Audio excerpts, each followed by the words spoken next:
Stephen Marshall has just been speaking on border rules being relaxed with New South Wales. About to make a very significant announcement today. I'm joined by Stephen Wade, the Minister for Health and Wellbeing, Professor Nicholas Spurrier, the Chief Public Health Officer in South Australia, and of course Grant Stevens, Commissioner for Police and also State Coordinator during this major emergency declaration.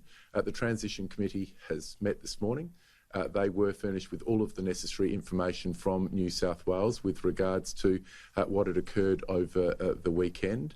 We are now in a position to advise the people of South Australia that, subject to no community transmission occurring in New South Wales between now and midnight tonight, we will open the border with New South Wales from midnight tomorrow.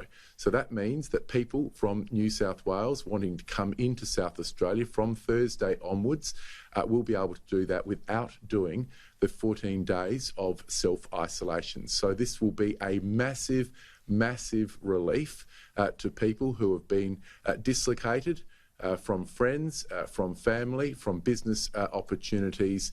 This will be a huge relief.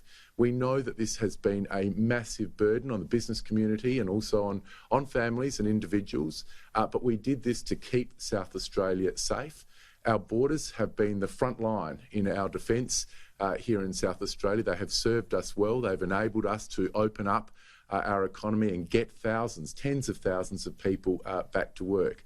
But it is now time, because of the reduced risk in New South Wales, for us to open up those borders. So as of Thursday, we will be opening the border with New South Wales. There is no requirement to do 14 days of isolation after that date.